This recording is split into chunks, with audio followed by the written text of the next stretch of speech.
வணக்கம். South Indian cine television artist and dubbing artist யூனியனின் 2026-29 ஆண்டிற்கான 26 நிர்வாக தேர்தலில் தலைவர் பதவிக்கு தேர்ந்தெடுக்கப்பட்ட ராதா ரவி ஆகிய நான் சங்கத்தின் வளர்ச்சிக்கும் உறுப்பினர்களின் நலனுக்கும் விருப்பு வெறுப்பின்றி தன்னலம் கருதாது அயராது பாடுபடுவேன் என்று இதன் மூலம் உறுதி கூறி எனக்கு அளித்த தலைவர் பதவியை உளமாற ஏற்றுக்கொள்கிறேன். South Indian cine and television artist and dubbing artist யூனியனின் cine television artist and dubbing artist யூனியனின் 26-29 ஆண்டிற்கான 26-29 ஆண்டிற்கான நிர்வாக தேர்தலில் பொதுச் செயலாளர் பதவிக்கு தேர்ந்தெடுக்கப்பட்ட TNB கதிரவன் ஆகிய நான் சங்கத்தின் வளர்ச்சிக்கும் உறுப்பினர் நலனுக்கும் விருப்பு வெறுப்பின்றி அயராது பாடுபடுவேன் என்று இதன் மூலம் உறுதி கூறி எனக்கு அளித்த பொதுச் செயலாளர் பதவியை உளமாற ஏற்றுக்கொள்கிறேன். நன்றி. அனைவருக்கும் வணக்கம். போட்டியின்றி தேர்ந்தெடுக்கப்பட்ட அனைவருக்கும் என்னுடைய வாழ்த்துக்கள்.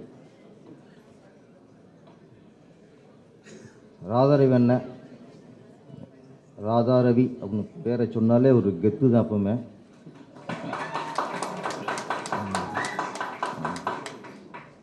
அயராதவன், அசராதவன், அடங்காதவன், எல்லாத்துக்கும் மொத்த உருவம் அண்ணன் தான். நிரந்தர வெற்றிக்கு சொந்தக்காரர். ராதாரவினாலே வெற்றி தான். என்ன அவருக்கு இந்த தடவை கொஞ்சம் போர் அடிச்சிருக்கோம். போட்டு அவங்க ஒன்று சொல்ல இவங்க ஒன்று சொல்ல அது அப்படி தேர் சந்திக்கும்போது கொஞ்சம் அது ஒரு கெத்து. அன்னபஸ் ஆகும்போது கொஞ்சம் போர் அடிச்ச மாதிரி தான் இருக்குது. அதுவும் ஒட்டுமொத்தமாக அன்னபஸ் ஆகும்போது அதிசயமாக இருக்குது. முதல்ல இப்படி சங்கமா, இப்படி ஆரோக்கியமான சங்கமா?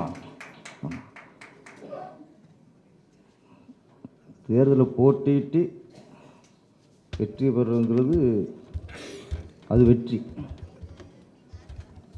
அண்ணா பஸ்டா வரங்கிறது வெற்றி இல்லை, அது கௌரவம், பெருமை, ஒட்டுமொத்த உறுப்பினர்களின் நம்பிக்கை. அதே இப்போ வெப்சி தலைவர் பொருளாதாரம் பேசிக்கிட்டோம்.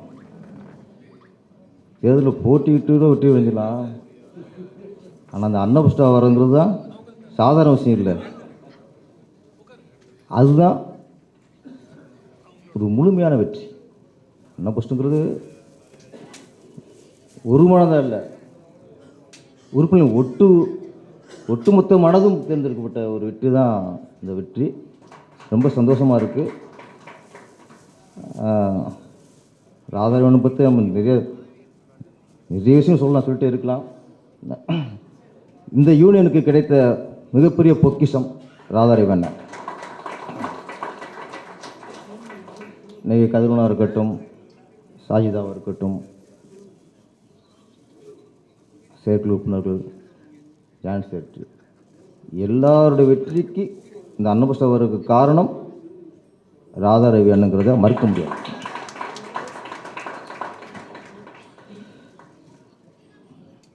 டப்பிங் அப்படிங்கிறது நாங்கள் இயக்குனர் படத்தை பண்ணிடுவோம்.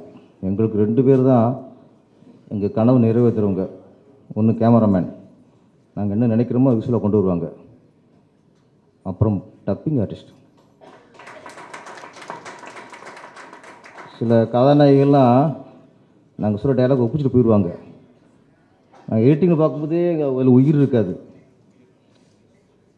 ஆனால் டப்பிங் பேசினதுக்கப்புறம் எங்களுக்கே படத்தில் ஒரு கான்ஃபிடன்ட் வரும். அந்த உயிரை கொடுக்குறது தான் நீங்கள்.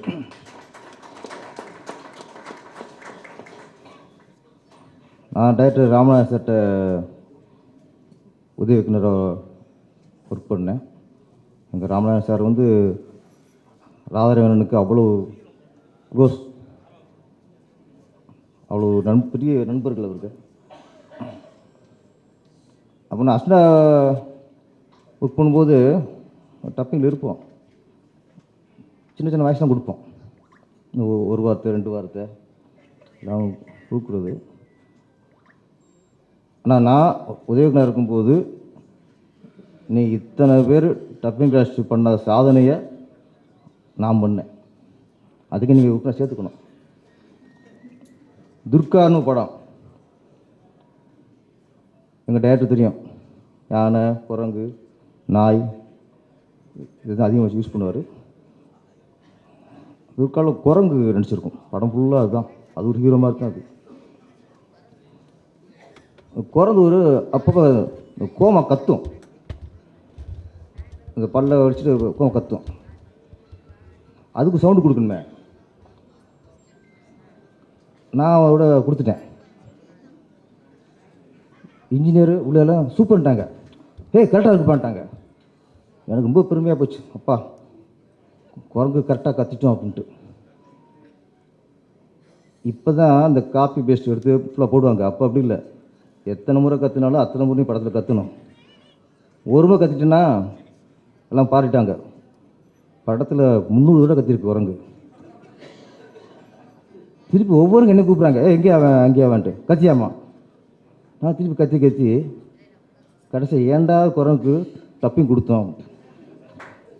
அதனால் மனிதனுக்கு டப்பிங் கொடுக்கலாம் பெரிய விஷயம் இல்லை, எப்போயுமே நினைக்காதீங்க. நான் குரங்கு டப்பிங் கொடுத்தவன். இந்த ஒரு காரணத்துக்காக எந்த கட்டணமும் இல்லாமல் ராதாரவனை உடனே என்னைய மெம்பர் ஆக்குங்க. நன்றி, வணக்கம். அனைவருக்கும் காலை வணக்கம். இந்த நிகழ்வு வந்து ஒரு ப்ரைடு. நம்ம தலைவரை தேர்ந்தெடுத்திருப்போம், ஆனால் இன்றைக்கி நீங்கள் தேர்ந்தெடுத்தது வந்து மாபெரும் தலைவர்.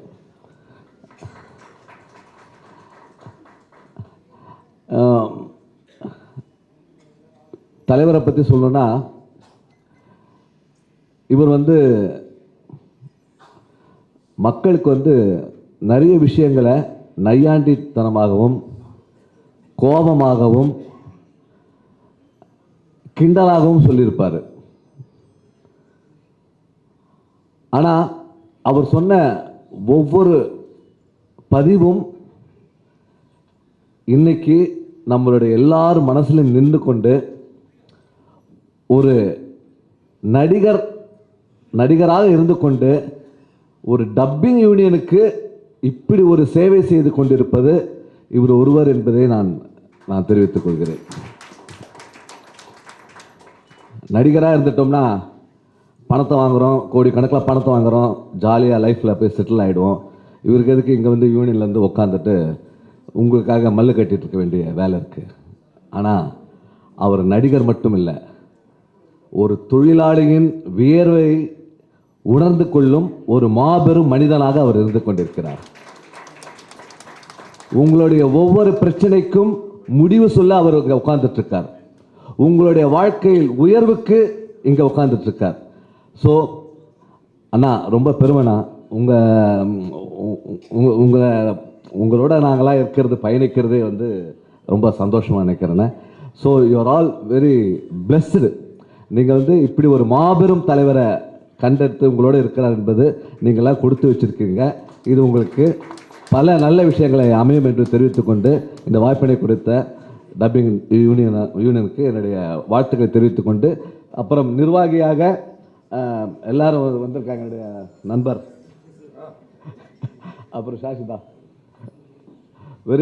இவங்க 2 பேரும் வந்து, ஏன்னா நான் பெப்சியில் துணைத் தலைவராக இருக்கும்பொழுது உங்களுடைய பிரச்சனை வந்து யார் வந்து சொல்கிறாங்களோ இல்லையோ, ஷாஷிதாவும் இவங்களும் வந்து ஒவ்வொரு பிரச்சனையும் வந்து பெப்சியில் சொல்லி அதுக்கு வேண்டிய விடைகளை சும்மா சொல்லிட்டு போகிறது முக்கியம் கிடையாது, அதுக்கு வேண்டிய சொல்யூஷனை எடுத்துகிட்டு போகிற மாபெரும் 2 வீரர்கள் இருக்காங்க. இவரை நீங்கள் தேர்ந்தெடுத்ததுக்கு நன்றியை தெரிவித்துக் கொள்கிறேன். அனைவருக்கும் நன்றி. அனைவருக்கும் காலை வணக்கம். டப்பிங் யூனியனோட 26, 29 ஆண்டிற்கான நிர்வாக தேர்தலில் போட்டியின்றி தேர்ந்தெடுக்கப்பட்ட சகோதரர் ராதாரவி உட்பட தேர்ந்தெடுக்கப்பட்ட அனைத்து நிர்வாகிகளுக்கும் செயற்குழு உறுப்பினர்களுக்கும் சம்மேளனத்தின் சார்பில் எங்களுடைய மனமார்ந்த வாழ்த்துக்களை தெரிவித்துக் கொள்கின்றோம். இது நிச்சயமாக ஒரு மிகப்பெரிய விஷயம்தான். தேர்தலில் போட்டியின்றி வெற்றி பெறுவது, அதுவும் டப்பிங் யூனியனில் தேர்தலின்றி போட்டியிடுவதுங்கிறது சாதாரண விஷயம் இல்லை. அதை எப்படி மிகப்பெரிய ஒரு புயலும் ஆரவாரமும் கலவரமும் இருக்கிற ஒரு யூனியனில் எலெக்ஷன் வரும்போது 3 மாதம் முன்னாடி அது தெரியும். அந்த பருவம் மழை வர மாதிரி, அந்த புயலும் இடியும் வர மாதிரி டப்பிங் யூனியன் எலெக்ஷன்னா வாட்ஸ்அப்பும் சோஷியல் மீடியாவும் ஃபுல்லாக ரெம்பி போயிடும். கலகம் வந்துக்கிட்டே இருக்கும், ஒன்று மாதிரி ஒன்று வந்துகிட்டே இருக்கும். ஆனால் யூனியனில் எலெக்ஷன் வச்சதும் தெரியல, எலெக்ஷன் முடிஞ்சதும் தெரியல. இவ்வளோ அமைதியாக இந்த யூனியன் எலெக்ஷன் நடந்து முடிந்தது உங்கள் எல்லாரோடைய சாதனை தான், தனிப்பட்ட ராதாரவி சாதனை இல்லை. ஏன்னா எல்லா யூனியன்லையும் விளங்காத ஒரு 4-5 பேர் இருப்பான், அவனாவது போடுவான். இப்போ பாரதி ராஜா சார் நிற்கும்போது எங்கள் யூனியனில் முரளின்னு ஒருத்தர் போடுவான். என்ன சொன்னாலும் அவன் ஒரு 3 ஓட்டு தான் வாங்குவான், ஆனாலும் அவன் போடுவான். அவர் டைரக்டர் சொல்லுவார், செல்லுமணி அவமானமாக இருக்குடா எனக்கு டே என்ன சார் விட்டுடுங்க சார், என்ன ஏன்பா என்னை யாராவது எடுத்து பாலச்சந்தர் பாலுமகேந்திரா இவங்க யாராவது போட்டிட்டா பரவாயில்லையா, இன்னையா நீ முரளி வச்சேன் அவன் ஒரு ஆள். ஏன்னா அவனை கேட்டால் சார் பேப்பரில் பாரதி ராஜா எடுத்து முரளி போட்டின்னு வருது இல்லை, என் ஓட்டை கூட நான் போட்டுக்கலாம் பரவாயில்ல, ஆனால் எனக்கு பேர் வரணும். இது மாதிரி சில பேர் இருப்பாங்க, எல்லா யூனியன்லையும் இருப்பாங்க. ஆனால் அதையெல்லாம் இல்லாமல் ஒரு அமைதியாக இந்த தேர்தல் நடத்த முடித்தது சாதாரண விஷயம் இல்லை. உண்மையாக டப்பிங் யூனியன் நான் பெருமைக்காகவோ இல்லை புகழ்வதற்காக சொல்லலை. ராதாரவி சார் நம்ம தீனா சொன்ன மாதிரி ஒரு நடிகனாக இருந்தால் இப்போ மொத்தமாக 1.5 கோடி ஊழல் எவ்வளோ சார்? ஊழல் மொத்தம் உங்கள் ஊழல் எவ்வளோ? 1.5 கோடியா? உங்கள் ஊழல் மொத்தம் எவ்வளோ இப்போ? 1.5 கோடி இல்லையா? இந்த 30 வருஷத்தில் 1.5 கோடி தான் அவரால் ஊழல் பண்ண முடிஞ்சிருக்கு. இல்லை சாதாரண ஒரு 4-5 படம் நடிச்சிருந்தாவே இந்த 1.5 கோடி வந்திருக்கும். ஏன் சொல்கிறேன்னா, ஏதோ ஒன்று சொல்லணும்னு ஒரு அவமானப்படுத்துறதுக்கு இது ஏதோ ஒரு விஷயத்த சொல்லிகிட்டு இருப்பாங்க. சில நேரங்களில் நம்ம சில விஷயம் செய்வோம். எல்லா விஷயமும் நான் தான் புலன் விசாரணை எடுத்தேன், நான் தான் கேப்டன் படம் எடுத்தேன், நான் தான் செம்பர் எடுத்தேன், நான் தான் அதிரடி படையும் எடுத்தேன். அந்த படம் ஜெயிக்கும், இந்த படம் ஜெயிக்காது நான் எடுக்கிறது இல்லை. எல்லா படத்தையும் ஜெயிக்கிற படமாக தான் நம்ம நினச்சி எடுப்போம். சில படம் தோல்வி அடையும். அது மாதிரி நம்ம தலைமை பொறுப்பில் இருக்கும்போது சில விஷயங்கள் சரியாக வராது. 100 விஷயத்தையும் கடவுளால் கூட சரியாக பண்ண முடியாது. அப்போ நாம் மனிதர்கள் தான், சில விஷயங்கள் தவறாக முடியும். அதில் சுயநலம் இருக்கா இல்லை உள்நோக்கம் இருக்கா, இதையெல்லாம் பார்க்கணுமே தவிர ஏதோ ஒரு விஷயம் நடக்குதுன்னா அதை பெருசு பண்ணிட்டு அதையே நோண்டிக்கிட்டு இருக்கிறது சரியான விஷயமா இருக்காது. அதுதான் நான் எல்லாருக்கும் சொல்ல விரும்புகிற விஷயம். ஏன்னா ரவி சார் எப்படின்னா, அவர் 100 ஃபோன் பண்ணார்னா அதில் 98 ஃபோனு என்னப்பா எப்படியா இந்த முடிச்சிருப்பா, இந்த எங்கே நண்பன் ஒர்க் பண்ணுறாங்க சொல்ல முடியும், இது பண்ணுறாங்க அப்படின்னு தான் இருக்குமே தவிர அந்த படத்தில் எதாவது சான்ஸ் இருக்கா, இந்த படத்தில் சான்ஸ் இருக்கா, ஒரு ஃபோனும் எனக்கு வந்ததே இல்லை. அப்போது ஒரு தலைமை பொறுப்பில் ஒருத்தர் இருக்கும்போது தன்னுடைய உறுப்பினர்கள் நலனுக்கு தன்னுடைய அதிகாரத்தை தன்னுடைய நட்பை பயன்படுத்துறது இருக்கு இல்லையா, அதுதான் ஒரு சிறந்த மனிதனுக்கு உண்டான விஷயம். அவர் ஒரு தலைவராகவே நான் அவர் பார்க்குறதில்ல.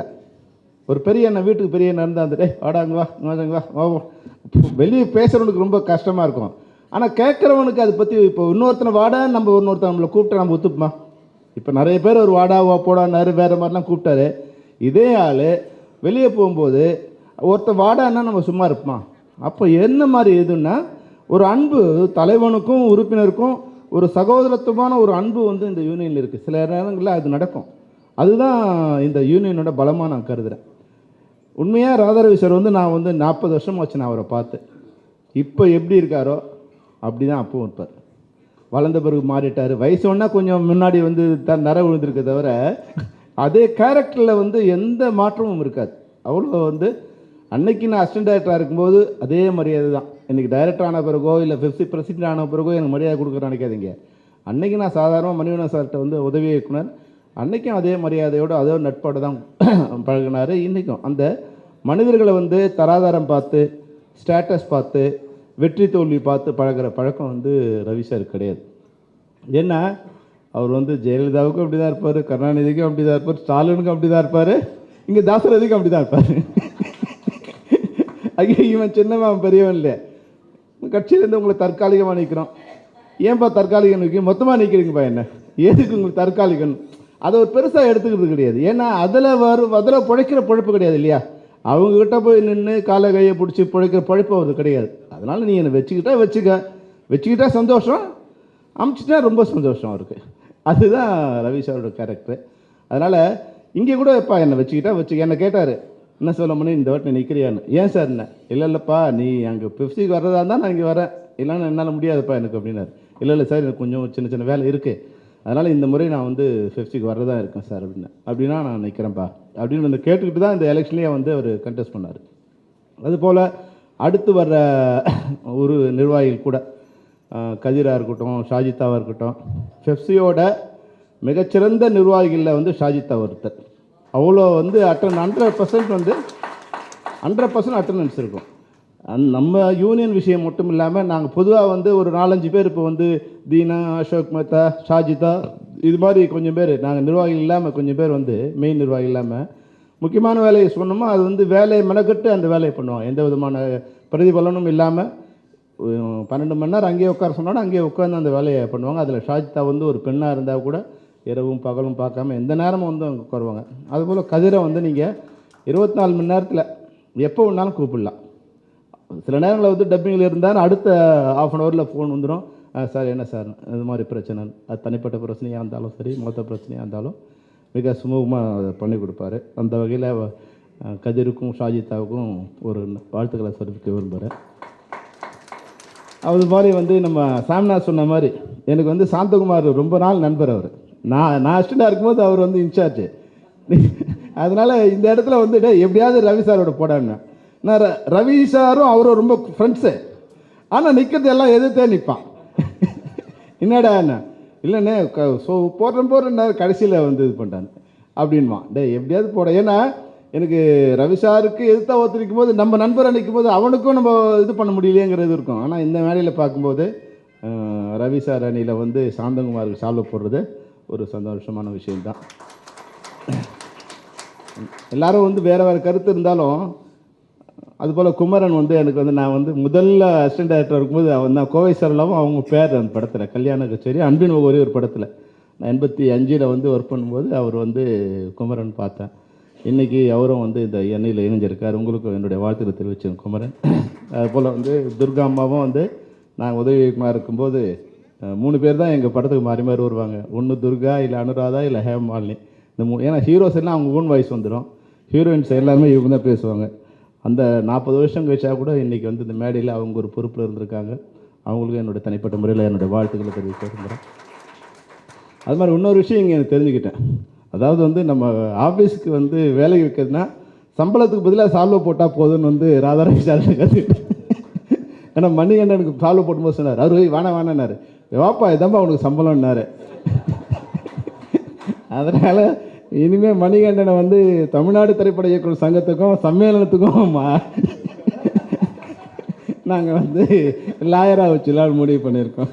ஏன்னா மணிகண்டன் சார் வந்து வேறு ஒரு விஷயம் வரும்போது கூட எங்கள் டைரக்டர்ஸ் யூனியன் பிரச்சனை வரும்போது டக்குன்னு ஷாஜிதாக்கு ஃபோன் பண்ணி இது மாதிரிமா டைரக்டர்ஸ் யூனியனுக்கு எதிராக ஒரு கேஸ் வருது, அவங்கள பார்க்க சொல்லணும். அதாவது வந்து ஏதோ ஒரு சங்கத்துக்கு போகணும் அப்படின்னா இல்லாமல் சினிமா துறைக்கு எதிராக எந்த ஒரு அவர் சம்மந்தமில்லாத ஒரு யூனியனாக இருந்தால் கூட அதுக்கு ஃபோன் பண்ணி அந்த டீட்டெயில்ஸை வந்து எனக்கு சொன்னார். அப்போ வந்து ஒரு சிறந்த மனிதர்கள் தான். அதாவது பணம் எப்படி ராதாராவி சார் வந்து ஒரு பணத்து மேலே வந்து அதுக்காக வந்து இல்லாமல் இருக்காரோ அது மாதிரி அவர் கூட இருக்கவங்க கூட பணம் கொடுத்தா தான் வேலை செய்யணும் இல்லாமல் நாங்கள் வேலை செய்கிறோம் பணத்தையோ இல்லை சால்வையோ கொடுங்கிற மாதிரி ஆளுங்க அவர் வச்சுருக்காரு. அந்த வகையில் அவங்களுக்கும் என்னோடய வாழ்த்துக்களை தெரிவிச்சுக்கிறேன். இன்னொரு சின்ன ரெக்வஸ்ட் என்னென்னா சம்மேளனத்தோட ஒரு சின்ன டெசிஷன் அது எதுவாக இருந்தாலும் முதல்ல பண்ணுற யூனியன் டப்பிங் யூனியன் தான். அது ஃபஸ்ட்டு யூனியன் டப்பிங் யூனியன் தான். நாங்கள் டைரக்டர்ஸ் யூனியன் இருந்தால் கூட அது முதல்ல வந்து அது டப்பிங் யூனியன் வந்து ஒரு மிலிட்ரி மாதிரி. அது எஸ்னா எஸ், நோன்னா நோ. நான் எதுக்கு சொல்ல வரேன்னா சார் அட்டண்டன்ஸ் போடணும் சார், ஓகே. அடுத்த 5ஆவது நாள் மொத்த பேர் 1300 பேருக்கு பணத்தை எடுத்து வந்து கட்டிட்டாங்க ஃபஸ்ட்டு. அது எங்களால் கடைசி வரைக்கும் அதை எக்ஸிக்யூட் பண்ண முடியாது, வந்து வேறு பிரச்சனைகள் வந்துகிட்டே இருந்தது. இப்போ தான் அதை சரி பண்ணியிருக்கோம். இப்போ வந்து எலெக்ஷனுக்கு அப்புறம் அதை எக்ஸிக்யூட் பண்ணலான்னு சொன்னார் கதிர். அதனால் வந்து இப்போ எலெக்ஷன் முடிஞ்சிருக்கு. இப்போது இன்சார்ஜஸ் எல்லாம் வந்து இதை எக்ஸிக்யூட் பண்ணுங்கள் அட்டண்டன்ஸை. அது மாதிரி பயோமெட்ரிக்கும் அது கொண்டு இது பண்ணியிருக்கோம், டைரக்டர்ஸ் ஸ்டார்ட் பண்ணியிருக்கோம். அதனால் ஒன்லி கார்டு மட்டும் இல்லாமல் ஜஸ்ட்டு நீங்கள் உங்கள் அந்த கேமரா முன்னாடி நின்னாவே உங்களோட அட்டண்டன்ஸ் ப்ரெசென்ட் ஆகிடும். இது வந்து என்னென்னா ஒரு ஒழுங்கு வரும். நம்ம இண்டஸ்ட்ரி இப்போ ஒரு அன்ஆர்கனைஸ்டாக இருக்குது இல்லைங்களா, இது கொஞ்சம் கஷ்டம்தான். முதல்ல வந்து அந்த ட்ராக்கில் போகிறது கொஞ்சம் கஷ்டம்தான். அதை வந்து இன்சார்ஜாக இருக்கவங்க நீங்கள் அது சரி பண்ணிட்டீங்கன்னா எல்லா மெம்பருக்கும் அவங்க எப்போ ஒர்க் பண்ணாங்க, அந்த குறிப்பிட்ட கால நேரம் என்ன, எந்த காஸ்ட்டில் ஒர்க் பண்ணாங்க, அதை கரெக்டாக கால்குலேட் பண்ணி அவங்களோட சம்பளம் வந்து எந்த பிரச்சனையும் இல்லாமல் வந்து சேர்ந்துடும். அதனால் இன்சார்ஜுங்க கொஞ்சம் தயவுசெய்து, நிர்வாகமும் சரி, இன்சார்ஜுங்களுக்கு சொல்லி இன்சார்ஜாக இருக்கவங்க அந்த அட்டண்டன்ஸை ஃபஸ்ட்டு நீங்கள் அதில் சின்ன சின்ன பிரச்சனை வரும். ஏன்னா நம்ம வந்து ரெகுலராக ஷூட்டிங்கில் பண்ணுறவங்களுக்கே எங்களுக்கு வந்து ஒரு 2 மாதம் ஆச்சு அதை சரி பண்ணுறதுக்கு. முதல்ல அந்த பிரச்சனை வரும்போது சின்ன சின்ன தவறுகள் வரும். அதனால் அந்த தவறு வர காரணம் சொல்லி நீங்கள் வந்து அதை ரிஜெக்ட் பண்ணாதீங்க. ப்ராக்டிக்கலாக எரர்ஸ் வர்றது எல்லாத்துலேயும் சர்வசாதாரணம். அது மாதிரி வந்து உங்களுதையும் நீங்கள் இந்த எலெக்ஷன் முடிச்சோன்னு ஆரம்பிக்கணும்னு சொல்லியிருக்காங்க. இது நீங்கள் அதை செட்ரைட் பண்ணிட்டீங்கன்னா அது வித்தின் அ மந்த்து, குறைஞ்சபட்சம் இந்த மே மாதத்துலேருந்து உங்களுடைய ஊதியம் உங்களுடைய அக்கௌண்ட்டுக்கு நேரடியாக வர்ற மாதிரி அதை பண்ணக்கூடிய முயற்சி நாங்கள் முடிக்கிறோம்னு நான் நினைக்கிறோம். அதனால் நீங்கள் இப்போ அதை ஸ்டார்ட் பண்ணிட்டீங்கன்னா நல்லது. அது மாதிரி வந்து கதிருக்கும் ஷாஜித்தாவுக்கும் இன்னொரு வேண்டுகோள்னா, எப்படி நீங்கள் அட்டண்டன்ஸ் கார்டு சீக்கிரம் முடிச்சிங்களோ அது மாதிரி பயோமெட்ரிக் பண்ணுறதுக்கு எல்லோரும் ஒரே நாள் ஆர்கனைஸ் பண்ணிங்கன்னா அப்புறம் பண்ணலாம். இல்லை எங்கெங்கே வர சொல்கிறீங்களோ அதை வந்து பண்ணலாம். அது அடுத்த வர்க்க சரியாக இருக்கும். மற்றபடி இந்த நிர்வாக தேர்தலில் போட்டியின்றி தேர்ந்தெடுக்கப்பட்ட அனைவருக்கும் சம்மேளனத்தின் சார்பில், இயக்குனர் சங்கம் சார்பில் எங்களுடைய வாழ்த்துக்களை தெரிவித்துக் கொள்கின்றோம். நன்றி, வணக்கம். தலைமை பொறுப்புன்றது சாதாரணம் இல்லை. இந்த மாதிரி ஒரு சின்ன சின்ன விஷயங்களில் நம்ம தலையிட்டு இதெல்லாம் செய்யணும். இதெல்லாம் செய்கிறது நம்ம வேலையானா, இப்போ போட்டியின்றி தேர்ந்தெடுக்கப்படாமல் ஒரு போட்டியோடு இருந்திருக்கும். என்னை போன தடவை ஒருத்தர் நான் தலைவர் பதவிக்கு நிற்கும் போது அவரால் நடக்கவே முடியாது, அவரால் வரவே முடியாது யூனியனுக்குன்னு சொல்லிட்டாங்க. ஆனால் இந்த நம்ம மக்கள் இருக்காங்கள்ல, அவங்களுக்கு இருக்கிற ஒரு ஞானம் உனக்கு இருக்க வேணாம். நான் நடக்க தான் முடியல, பேச முடியுதில்ல, அதை நம்பி எனக்கு தான் வாக்களித்தாங்க. அப்பவும் ஜெயித்தேன். இது ஏன் நான் சொல்கிறேன்னா, அப்புறம் திருப்பி எல்லாருமே கூப்பிட்டு பேசினேன். என்னை எதிர்த்து பேசினேன், அவங்க கொண்டவங்க என்ன திட்டி எனக்கு இந்த 1.5 கோடி ரூபாய் திருடி இருக்கேன்னு சொன்னாங்கல்ல, 1.5 கோடி இல்லையா, நிறைய பேர் சொல்ல சொல்ல எனக்கு வாக்குகள் அதிகமாகும். ஏன்னா 1.5 கோடி வந்து இது ஒரு இடமே அல்ல. அப்படி வந்து எதையாவது ஒன்று சொல்லி ஜனங்க மனசை மாற்றிடலான்னு தைரியம் இருந்தால் அவர் நிற்க முடியுமா? நீ தான் நின்று தோத்தி, அப்புறம் எதுக்கு உனக்கு? ஏற்கனவே தோத்துட்டில்ல, அதிகமாக ஓட்டு கிடைக்க போதா? இல்லை. இப்போ நம்ம விலகிறதுனால நமக்கு என்ன இருக்குது லாபம்? நான் எல்லோரையும் அனுசரிக்கணும்னு சொல்லி தான் நானே ஃபோன் பண்ணேன். எதிரியாக நினைத்து கொண்டு இருக்கும் ஒரு சகோதரருக்கு என் பீரியடில் அவரை எடுக்கவே இல்லை.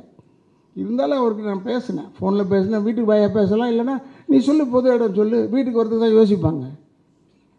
இந்த ஒருத்தர் பேட்டி கூட எடுக்கிறதுக்கு, ஐயோ அவர் யூனியனுக்கு போனால் என்ன அவன் யூனியனுக்கு வந்தால் வாயா வந்து இங்கே இடு. ஏன்னா I am the president of dubbing union. நீ இங்கே தான் வந்து என்ன எடுக்கணும், என் வீட்டில் எடுக்கக்கூடாதுன்னு சொன்னேன். எடுத்தால் எடுக்கிறாங்க, எடுக்கலைன்னா போகிறாங்க, அவ்வளோதான். உங்களை ஏன் நான் சொல்கிறேன்னா, இப்போ கூட போனது இந்த தடவை நான் நிற்கிறதாவே இல்லை. கதிர் சொன்னாப்புல, இல்லைண்ணே 3 வருஷம் ஆக்கிட்டோம். 3 வருஷம் ஆக்கினதுனால அது கூட செல்வமணி சாரை கேட்டு தான் நான் ஆக்கினேன். ஏன்னா பெப்சிக்கு ஒட்டி போகணும். நம்ம பெப்சியோட ஒத்து இருந்தால் தான், பெப்சியின் தலைவர் செல்வமணி ஆகிறதாலும் சரி, யாராக இருந்தாலும் சரி, பெப்சியை ஒத்து போக வேண்டும் இந்த யூனியன். 24 யூனியனில் இது ஒரு யூனியன் ஆச்சு, கிராஃப்ட்.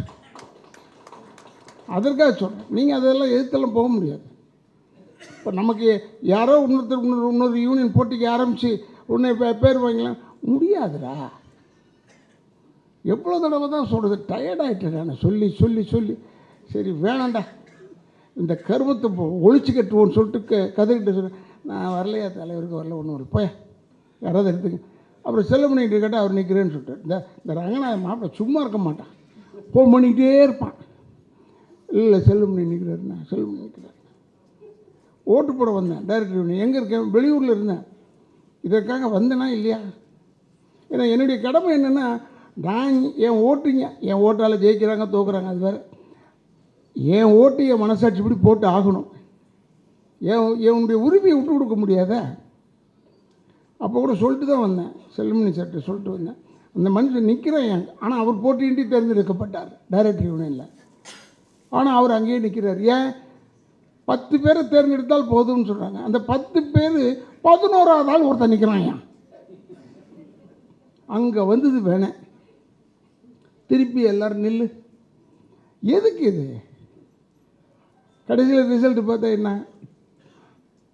அவங்க அப்படியே நின்று இருக்கலாம், ஜெயிச்சிருக்கலாம். போயிருந்தா டைரக்டர் யூனியனில் எலெக்ஷன் இல்லை இந்த தடவை நியாயமாக. அது யாராவது ஒருத்தர் இதை என்ன ஏற்றுக்கூட ஒரு தம்பி நின்னு சொல்ல பாருங்க. அவன் வாங்கின ஓட்டு 32 ஏதோ வாங்கியிருக்கான். எதுக்கு இந்த கருமத்தை போய் நின்றுட்டு 32 ஓட்டு வாங்கினா உனக்கு 32 பேர் தான் ஆதரவுன்னு அர்த்தம். 1500 பேரில் உனக்கு 32 பேர் தான் ஆதரவுன்னு அர்த்தம். ஏன்னா நீ என்ன 450 ஓட்டு வாங்கி நான் 451 வாங்கி ஜெயிச்சிருந்தா நீ நியாயம். நீ சொல்கிறது 32 எங்கே இருக்குது, 800 எங்கடா இருக்கு? சரி, ரொம்ப வருத்தப்படுறேன் நான். அதில் எல்லாம் நல்ல நண்பர்கள் தான் நமக்கு. அவர் சொல்லி பார்த்தது செல்லுமணி கேட்கவும் மாட்டார். முதல்ல கொஞ்சம் அப்படி இப்படின்னு இருந்தார். எல்லாரையும் அனுசரித்தார். அவர் அனுசரிக்கிறது தப்பு. செல்லுமணி நான் போய் சொன்னேன், நான் இல்லைன்னு சொன்னேன். இப்போ அவரே தெரிஞ்சுக்கிட்டு இவங்ககிட்ட என்ன சொன்னாலும் கேட்க மாட்டுறாங்க. அண்ணன் ஆமாம், என்ன செய்ய முடியாது? ரோட்டில் ஒருத்தன் மலம் போயிட்டே இருக்கும்போது வெள்ளரிக்காய் தின்னான். ஒன்று வெள்ளரிக்காய் தின்னு, இல்லைன்னா மலத்தை தின்னு விட. மலம் போயிட்டு இருக்கிறதுக்கு அப்புறமா தின்றான்னா என் சொந்த வெள்ளரிக்காய் தொட்டு தின்னா நான் என்ன செய்ய முடியும்? அதுக்கு நன்றி கெட்ட பையன். எவ்வளோ உழைச்சிருக்கோம், உங்களுக்கு விலாசம் கொடுத்துருக்கோம். சும்மா அடிக்கிறப்ப சும்மா அடிக்கிறது. இவர் வந்தார், அவரை வச்சு நான் மலேசியா போனேன். யாரை வச்சு மலேசியா வந்தார் சொல்லு? இறந்து போயிட்டான் செல்வராஜ், பாவம். அவன் தலைவராக இருக்கும்போது தான் இவங்கெல்லாம் நீக்கப்பட்டவர்கள். நான் தலைவராக வந்தோன்னு அவங்களெல்லாம் சேர்த்துக்க கூடாது. ஏன்னா அவர் எதுக்காக நீக்கினார்னு பார்க்கணும். அதுக்கு ஒரு ப்ராப்பர் வே இருக்குது இவங்களை சேர்க்கறதுக்கு. அதுக்கு ஒத்து வந்தால் எல்லாருமே சேர்ப்போம். நீ 2 வருஷம் இங்கே சொந்தா கட்ட மாட்ட, ஆனால் நான் வருவேன் பேசுவேன்னா என்ன அர்த்தம்? அது இந்த தமிழ்நாட்டுக்குள்ளே முடியாது. நீ வெளியே எங்கேயாவது போய் பேசு. அவன் கேட்டான் உன்னை பற்றி கவலைப்பட்டிருந்தா தானே யாருக்காவது. உடனே அவர் கவிஞர் மேலே கோபம். அதனால தான் ராதாரவியை பழிவானார். உன்னை பழி வாங்கி நான் என்னத்தை செய்ய போகிறேன்? ஏன்னா என்னுடைய லெவலே கிடையாது. நீ என் லெவல் கிடையாது. நீ முதல்ல எனக்கு வீடு இந்த தெருவில் ஆரம்பித்தா அந்த தெரு வரைக்கும் இருக்குது என் வீடு. அவ்வளோ பெருசு வச்சுருக்கேன். உன்கிட்ட இருக்கா? கிடையாது. எதுக்கு இதை பேசிக்கிட்டு? நான் தற்பெருமைக்கெல்லாம் சொல்ல. இப்போ கூட சொன்னாங்க ஒரு சினிமாவை விட்டுவிட்டு என்னுடைய இழப்பு என்ன ஒரு 600 படம் செஞ்சுருப்பேன், அவ்வளோதான். ஏன்னா பிரச்சனைகள் வரும்போது, என்னுடைய உறுப்பினர்களுக்கு பிரச்சனை வரும்போது போய் அங்கே போய் உட்காந்து பேசும்போது சப்ஜெக்டை விட்டுடுறாங்க. சப்ஜெக்ட் இந்த தயாரிப்பாளர் யாரோ ஒருத்தர், அவர் பணம் கொடுக்கல இவருக்கு, எங்கள் ஆளுக்கு. அதை பற்றி பேச போகும்போது சப்ஜெக்டை விட்டுடுறாங்க. இவங்க பணம் கொடுக்கலன்ற சப்ஜெக்டை விட்டுட்டு ஆப்ஜெக்ட் யாரானா ராதாரவி என்னை பிடிக்கிறாங்க. இவனை பிடிச்சா, ஏன்னா இவன் ஹீரோ கிடையாது. அடியே, ஹீரோலாம் பிறப்பதில்லை, உருவாக்கப்படுகிறார்கள். ஞாபகம் வச்சுக்க. ஆனால் இந்த பேர் புகழோடு இருக்கிறது நம்முடைய உழைப்பில் தான் இருக்கிறதே தவிர சும்மா சுயம்பா யாராவது இவர் ராதாரவி பெரிய ஆளுப்பான்னு சொல்கிறது அல்ல. ஏன் நான் சொல்கிறேன்னா, நான் தென்னிந்திய நடிகர் சங்கத்தில் தலைவராக இருக்கும்போது கூட ஆர்எஸ் மனோகர் சார் எனக்கு செயலாளர். அவருடைய எக்ஸ்பீரியன்ஸ்னா நான் என்ன, வி கோபாலகிருஷ்ணன் என்னுடைய செயலாளராக இருந்தார். நான் தான் தலைவர். நான் அதுக்காக எனக்கு விகோபாலகிருஷ்ணன் செயலாளர்றாங்க அப்படி சொல்ல முடியாது. அவங்க எக்ஸ்பீரியன்ஸ் என்ன, அவங்களாம் குவிந்து கிடக்கும் விஷயங்கள். நாங்கள் சும்மா கொட்டி கிடக்கிறவன் நான். அவங்க பெரிய கோபுரமாக இருக்கக்கூடியவர்கள். கூட சொன்னாங்க நல்ல பேர் கிடைக்கணும்னு. நல்ல பேர்லாம் கிடைக்காது, நல்ல பேர்லாம் கஷ்டம். நல்ல பேருன்றது கடவுள்கிட்ட போய் ஒருத்தன் கேட்டான், என்ன வேணும் கேட்டார். எனக்கு நல்ல பேர் வேணும்னு. அடாங்க எனக்கே கிடைக்கல, அது இன்னும் உனக்கு எப்படி கிடைக்கும்னு கடவுள் சொன்னான். அந்த மாதிரி தான் இது கிடைக்காது. நல்ல பேர்லாம் கிடைக்காது. நல்ல பேர் கிடைக்கணுன்றதுக்கெல்லாம் ஒர்க் பண்ணக்கூடாது. I am the president, what is my rule, what is my saying. என்னுடைய என்ன எங்கே என் குரல் ஒலிக்குமோ அங்கே ஒலிச்சு தான். இப்போ பெப்சிக்கு ஏன் வரேன்னா, இந்த தொழிலாளர் இல்லைன்னா இந்த சினிமாவே இல்லைடா. இந்த தொழிலாளர்கள் 24 கிராஃப்ட் இல்லைன்னா இந்த சினிமா கிடையாது. இது தெரிஞ்சதுனால தான் 2 ஆக்கணும்னு பார்த்தாங்க. 2 ஆக்கிறதுல என்ன பிரச்சனை இருக்குது? உங்களுக்கு தான் பிரச்சனை. எது 2 ஆனாலும் உங்களுக்கு தான் பிரச்சனை. புரியுதா? எது 2 ஆகட்டும் பிரச்சனை. பிரச்சனை இல்லாமல் கூப்பிட்டுட்டு போகிறான் பார், அவன் தான் புத்திசாலி. அதை பாராட்டணும். புதிதாக பதவியேற்றுகிற அனைவருக்கும் ஒளிப்பதிவாளர் சங்கத்தின் சார்பாகவும் தனிமனிதனாக இளவரசின் சார்பாகவும் என்னுடைய வாழ்த்துக்களையும் உங்களுடைய பாராட்டுகளையும் அன்போடு தெரிவித்துக் கொள்வது என்னுடைய அடிப்படை கடமை. சம்மேளனத்தில் தலைவர், செயலாளர், பொருளாளர் மற்றும் சம்மேளனத்தில் இருக்கின்ற நிர்வாகிகள், 23 கிராஃப்டில் இருக்கிற எல்லாருடைய நிர்வாகிகளுக்கும் என்னுடைய இனிய காலை வணக்கம். அண்ணன் சொன்னதில் ஒன்றும் ரகசியம்லாம் இல்லை. லிங்கா ஷூட்டிங்கில் ஒரு இந்த நேற்று நடந்தது மாதிரி இருக்கும், ஆனால் 12 வருஷம் ஆயிடுச்சு. ரஜினி சாருக்கும் ரவி அண்ணனுக்கும் எப்போ 2 பேரும் ஒன்றா இருப்பாங்க, எப்போ சண்டை போட்டுக்கிறாங்கன்னு அவங்களுக்கும் தெரியாது, நமக்கும் தெரியாது. எப்போவாவது பேட்டியில் பாராட்டினா ஓகே நல்லா இருக்காங்க, சண்டை போட்டுக்கிட்டாங்கன்னா ஓகே சண்டை போட்டுக்கிட்டாங்க, அவ்வளோதான் நமக்கு. ஒரு நாளைக்கு 1000 பேர் ஜூனியர் ஆர்டிஸ்ட்டு ராமோஜி ஃபிலிம் சிட்டியில் ஷூட்டிங் நடக்குது. ஒரு அணைக்கட்டு கட்டுறதாக காட்சி. ஒரு நாளைக்கு 1000 பேர், கிட்டத்தட்ட 16 நாள் ஷூட்டிங் நடக்குது. அப்போ ஒரு நாளைக்கு ஒரு 1000 பேர் ஜூனியர் ஆர்டிஸ்ட்னா 16,000 பேருக்கு அந்த படத்தில் வேலை வாய்ப்பு கிடைக்கிது. இது நல்லா இருக்கு. இப்போ நான், விஜயகுமார் அண்ணன், ரவி அண்ணன், விக்டர்னு ரஜினி சார் ஃப்ரெண்டு எல்லாரும் சேர் போட்டு உட்காந்துருப்போம். எங்களுக்கு எப்போவாது தான் ஷாட் வரும். எங்களுக்கு அண்ணனோட உட்காந்து அண்ணன் ஏதாவது சொன்னால் அப்படி ஒரு பெரிய ஃப்ளாஷ்பேக் போகும். அதை பூராத்தையும் சொல்ல முடியாது. ஏன்னா மைக்கு நான் சொல்கிறத சொல்லிவிடும், உங்கள் காது நான் சொல்கிறதெல்லாம் வேறு கேட்கும். அதனால் அதை எடிட் பண்ணிவிட்டு இதுக்கு வந்துடுறேன் விஷயத்துக்கு. அப்போ ரஜினி சார் மேலே நிற்கிறாரு, எங்களுக்கு ஷாட்டு கிடையாது. அதில் இந்த மைக்கை கையில் இந்த தகரத்தில் மைக் இருக்குங்களே, அதை வச்சுட்டு நீ இந்த செட்டியாராக வராத, ஐயராக வராத, முதலியாராக வராத, நாடாராக வராத, ஒரு இந்தியனா வாடாவுன்னு ஒரு பெரிய லென்த் டயலாக் ரஜினி சார் பேசிட்டு அப்படி டேர்ன் பண்ணால் திருப்பி கட் பண்ணி க்ளோஸ் போய் இங்கேருந்து ஒரு ஜிமிஜி போய் சார்ஜ் ஆகுது ஷார்ட். இப்படி உட்காந்துட்டே இருந்தார். வேலை வருஷா இந்த ஒரு ஆள் இல்லைன்னா இங்கே உனக்கு எனக்கு எல்லாத்துக்கும் வேலை இருக்கா அப்படின்னா விஜயகுமாரன் ஆமாம் ஆமாம் 16,000 பேர் ஜூனியர் ஆர்டிஸ்ட்டு, நம்ம ஒரு 200 பேர் இருக்கோம், 25 கேரவனு, லைட்மேனு, யூனிட்டு, 3 கேமரா, கிட்டத்தட்ட ஒரு நாளைக்கு 2000 பேருக்கு வேலை கொடுக்கறது ஒரே ஒரு ஆள்னா அவன் என்ன ஜாதகத்தில் பிறந்திருப்பான் யோசி. இதுதான் அவர் சொன்ன விஷயம். 2000 பேர்த்துக்கு வேலை கொடுக்குற தகுதியே ஒருத்தனுக்கு காலம் கொடுத்துருக்குன்னா அவன் ஜாதகத்தை யோசி. ஆமாம் இல்லை, இந்த ஆங்கிளில் நம்ம யாரும் ரஜினி சாரை பார்த்ததில்லை. ஒரு ஹீரோவுக்கு ரஜினி சார் அதுக்கப்புறம் நிறைய ஹீரோஸ் இருக்காங்க. ஆனால் அன்னைக்கு ரவி அண்ணன் பேசுனது அண்ணா கரெக்ட் தானே, நான் உண்மை தானே சொன்னேன். அதனால் அதுக்கு சாட்சி நான் அதை வேற ஒரு பேட்டியில் சொல்லி அது ரஜினி சாரோட ஃபேன்ஸ் இதெல்லாம் நிறைய அதில் ட்ரெண்ட் ஆயிடுச்சு. என்னை ஒரு நாள் கூப்பிட்டாரு ஒரு படத்தில், நீங்கள் காலையில் 9 மணிக்கு என்னை தண்ணி போட சொன்னார். அதுக்கப்புறம் அடுத்த வருஷன் இன்னொரு பேட்டியில் 9 மணிக்கே குடிக்க சொன்னார். நாங்கள் போடுவோம், யார் ஐயா மாடுலேஷன் போடுவோம், காலையிலே போட்டு என்னை சொன்னார், ரவி இந்த படத்தில் நீங்கள் இல்லைன்னு. ஏயா நான் பாட்டில் வீட்டில் இருந்து உனக்கு கூப்பிட்டு வச்சு குடிக்க வச்சுட்டு நீ இந்த படத்தில் இல்லைன்னு சொல்கிறதுக்கு என்னை ஏன் கூப்பிட்டேன்? இது அவருடைய கேள்வி, நீ நியாயமும் கூட. இதில் நம்ம என்ன செய்ய முடியும், பஞ்சாயத்து பேசுறதுக்கு நம்ம ஆளா?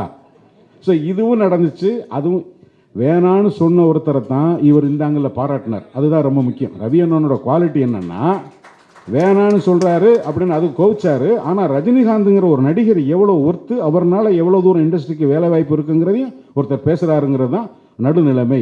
50 வருஷத்தில் 42 வருஷம் தொழிற்சங்கத்தில் இருக்கிறவர் பல அரசியல் கட்சியில் பெரிய பெரிய தலைவரோட பயணப்பட்டிருக்காரு. அவருடைய அடையாளம் அவங்க அப்பாவாக இருந்தாலும் ரவி அண்ணனுக்குன்னு ஒரு தனித்துவம் இருக்குது. அதனால் அவருடைய பயணத்தில் நமக்கு முரண்பாடு இருக்கும், உடன்பாடு இருக்கும். ஆனால் ஒருத்தன் இவ்வளோ நாளாக இந்த பொது வெளியில் இருக்கிறதுங்கிறது அவ்வளோ ஒன்றும் சாதாரணமான கிடையாது.